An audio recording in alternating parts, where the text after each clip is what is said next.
Hello everyone, my name is Adini Muslim Ayamide and welcome to this episode of Flex Wonder. Today we shall be talking about joint account with partners. But before I go into what the aspect of joint account with partners, let me first explain to you that as a family or building a family structure, it is more important for you to have 4 different kind of accounts for a stable family expenses. The first one is a savings account.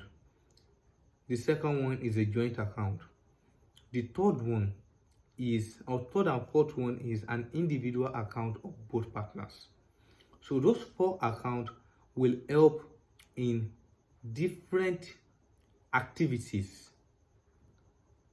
of running or in taking care of different activities in the family.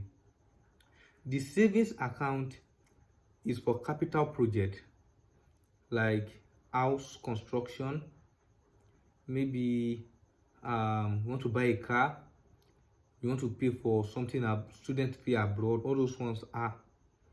Then joint account is for running the day-to-day activities of the house: fuel, subscription, children's meal, what do you call it, bed sheet, things like that.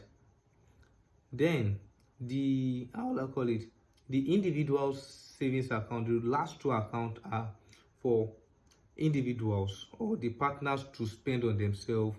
Maybe the wife want to buy what do you call this thing, ashwebi, the guy has a party he want to pay for, he want to flex with his guy, something like that.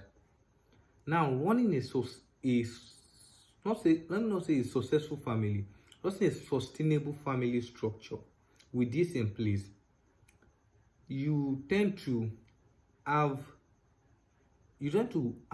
equity and liability in your spending. You tend to have investment. People tend to see you as a rich person, whereby you just have a structure of finances. You understand?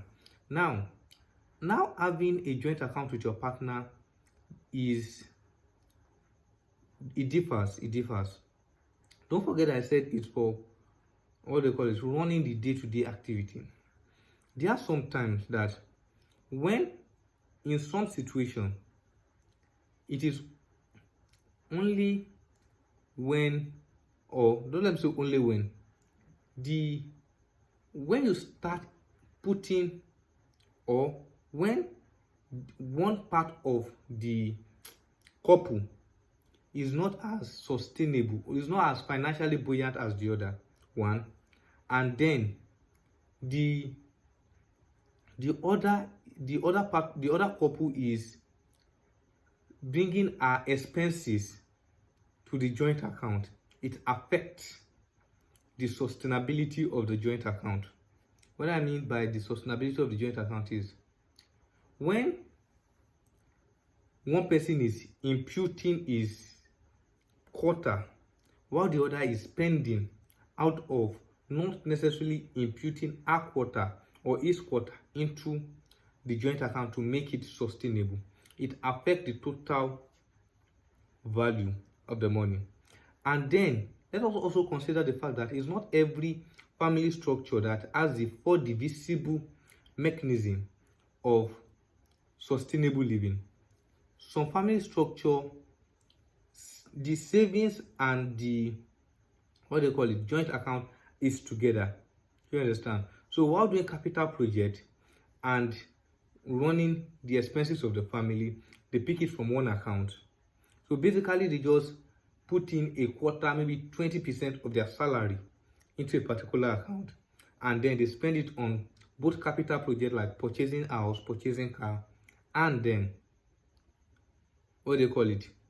running the day-to-day activity. You understand? So that affects the balancing of a joint account. Then if one person is more of a spender than the other and spends from the joint account, it affects the longevity of the joint account together.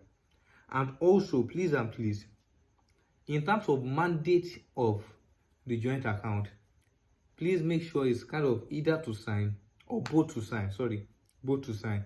So if it's either to sign and there's a urgency of one partner that requires immediate attention, he or she may not necessarily tell the other partner and go and fetch out funds from the joint account. You understand? So it differs for different people, different stroke for different folks. It depends on how the conversation revolves around your family structure.